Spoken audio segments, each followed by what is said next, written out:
tickets for the European Championships have gone on sale today to some England fans. Let's get more on this and cross live now to one such fan.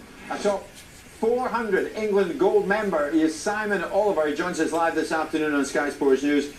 You must be in a special category here, Simon, are you not? A top 400 England Gold member. What does that tell us? What does that mean? Basically, every time you go to the game, you get a cap or two for an away game, and the more games you go to, the higher up the cap level you rise. And when the tickets come available, there's a 70-30 split, so 70% of the tickets go to the top 70 cappers, and 30 goes to a ballot for everybody else. For myself, I'm okay for tickets, but it's the people out there that are touch and go on whether they're actually going to make it. Okay, well, tell us about today. Did you get the tickets you wanted, Simon? If so, what tickets did you get? Well, I will be applying. I haven't actually applied yet. I will be doing that this evening, and I will be applying for all of England's games all the way through to the final. And I should be guaranteed tickets all the way through. Is this a genuine concern, though, Simon, that certain genuine England fans will end up not getting the tickets that they want for this prestigious competition? I think that always happens in the competitions. People know what they have to do. They have to join the FA club. They have to go to the games to get up the cap level. It happened to myself in Euro 2000. I didn't get tickets for all the games. It happened. Everybody who follows England has been there. We don't get all the tickets that we need. There's too many tickets go to corporate, and the FAs don't get enough. And clearly, you've been with England at home and abroad a great many times. What are the specific logistical challenges for this Poland and Ukraine trip for England fans who want to go?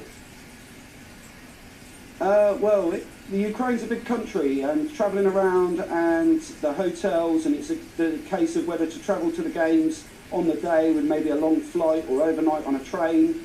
The roads aren't particularly good out there. So it's, do you base yourself in one place, do you travel around? Personally, I think I'm going to base myself in one place. There's a lot of fans out there that are travelling around and are having awful trouble with hotels.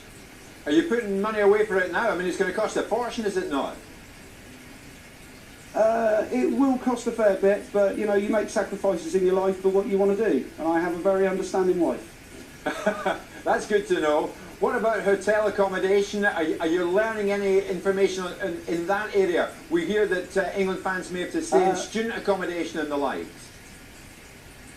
I do know of some people that have stayed or have booked to stay in, I think it's a university for the first game, but there is profiteering going on. There's a hostel, for example, that fans stayed in last time we played out in Ukraine, that was £12 a night, that are now asking for £120 a night. And that's going to get worse, Simon, isn't it? We know that. It's only going to get worse, I think. They may hopefully realise that the price that the fans won't pay that or can't pay that in this climate, and hopefully reduce the price, but it's a gamble. If England fans are going to have one base during this, where will it be? Because the team's based in Krakow, but no games either there or nearby there. No, there are good train routes from there to Kiev, but you've still got to travel on from Kiev for at least two of the games. So it's very difficult. Like I say, some people are travelling around and maybe spending 3 or 4 days in each city. Personally, I'm looking at staying down in the Crimea and taking the long train into Kiev or wherever else I have to travel to. Just a final point, Simon, do you worry, as time goes on, do you worry on the security front? Because there'll be a lot of England fans listening now and they'll think, oh, I'm not going to go. And then as months go on and the fervour of the tournament gets a grip of them, they're like, I'm going to go. Do you think a lot will go and there might end up being trouble? I don't think there'll be trouble. The England fans' reputation has grown, and I think if you ask the countries where we visited recently, it's only got better over the years. There hasn't been any major trouble with England fans since Euro 2000, and I don't think that's going to change.